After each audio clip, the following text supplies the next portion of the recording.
So I'm Nim Tottenham. I'm a professor in the psychology department at Columbia University. And for many years now, we've been very invested in trying to better understand development in children who experienced disruptions in their caregiving history, whether that's been through international adoption or domestic adoption. And we're invested in this question because we recognize that this is a greatly underserved population.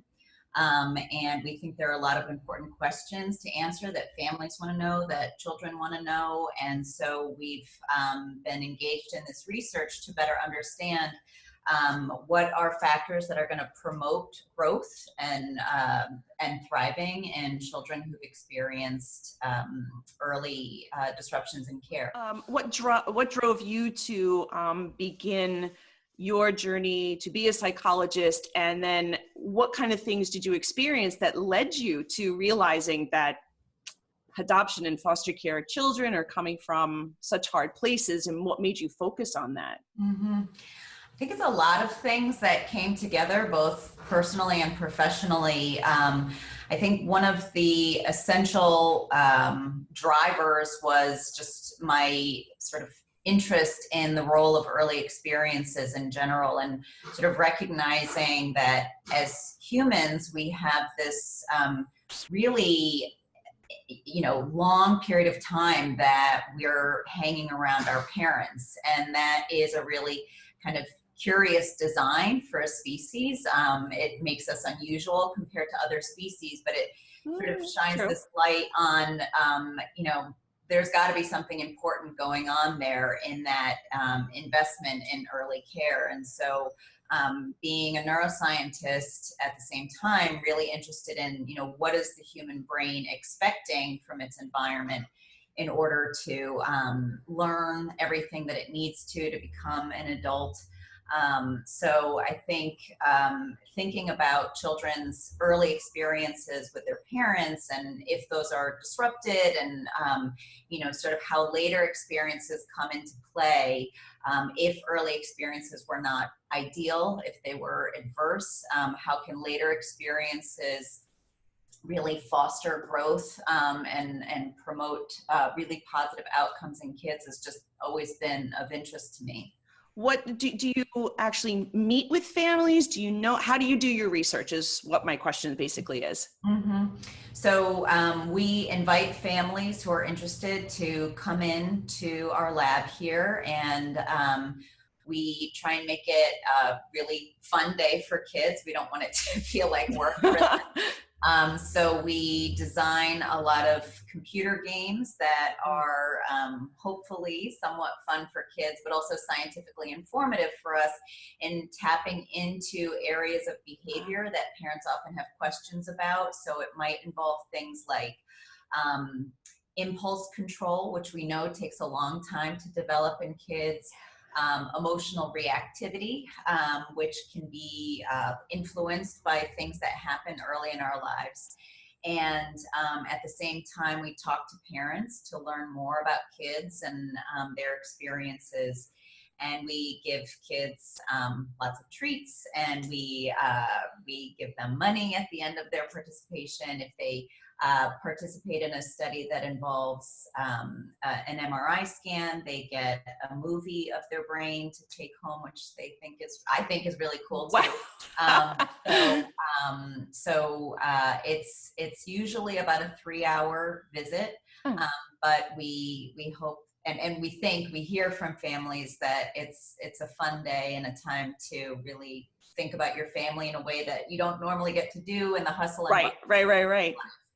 Why do you feel that it's so important for this type of information, and your experiences with families is important for the masses or the community to know about? Like, you're going to speak twice at this conference. So why do you feel it's important for and the message that you're going to let everybody know at this conference?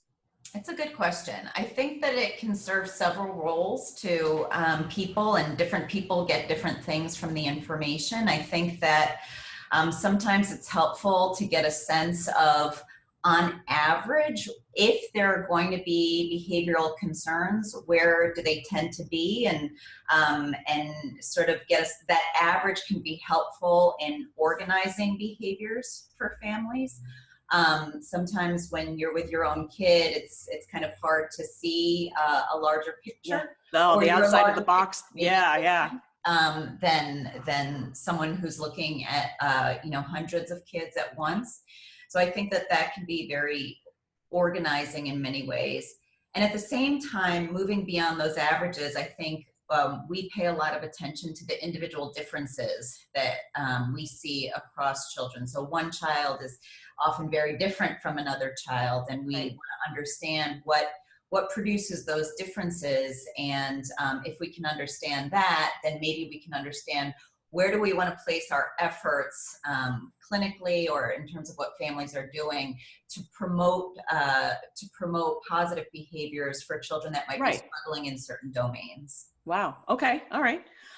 I love asking this one to anyone I interview, because I always feel like it gives me a sense of what you started off with, and what kind of things you promote with your families. I always ask about what kind of books that you like or videos that you like. Obviously you do neuroscience, so I'm not talking about the real hefty stuff that I'd read at Columbia, but do you ever recommend any books to families that you love to share with the community of what you like, or even videos of things out there?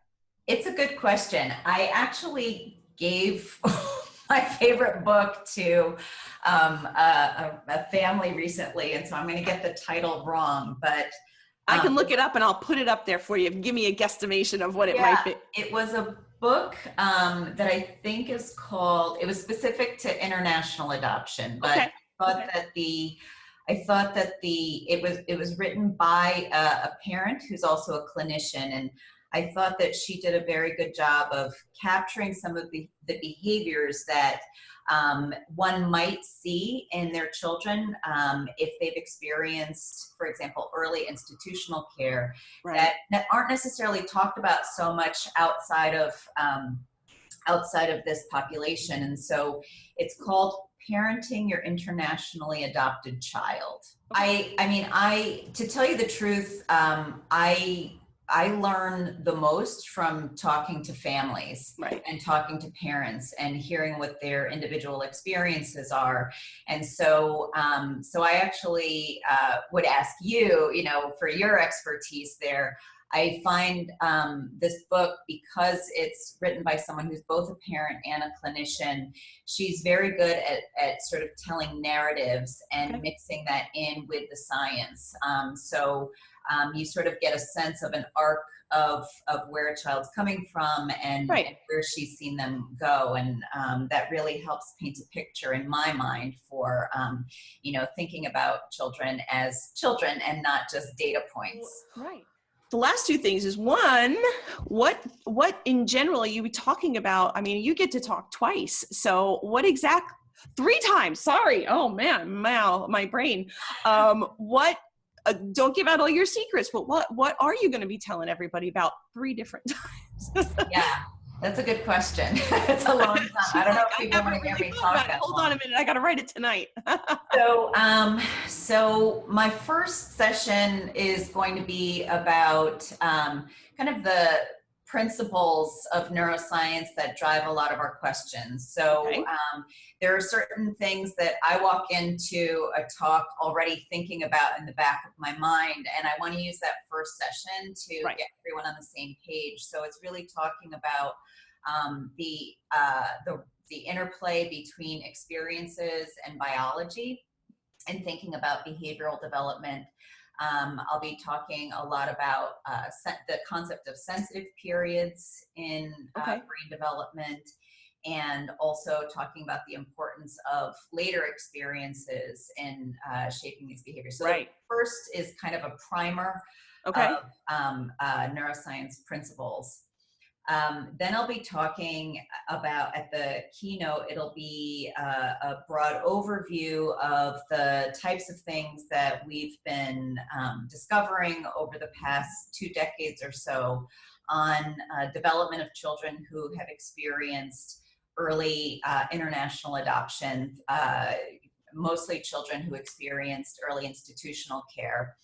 And then the third talk will be a deeper dive into some of that research. If people want to know more details of that broad overview work, the third talk will go into that, and it'll be more of a give and take so people can ask questions and we can go off track.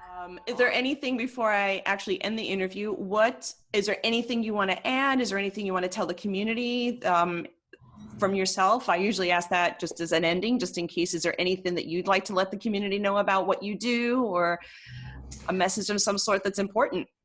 I don't know how important this is to say, but I really feel it, which is that it's been such an honor to partner with this community and learn from families, and we're just so grateful for the time that families have given to the research, and we try and do everything we can to give back and make this research meaningful, and we hope that we can do that. And if not, we're happy to get feedback about how we can be doing that better. Thank you very much for taking the time to speak with us, and have a wonderful time at the conference. Thank you.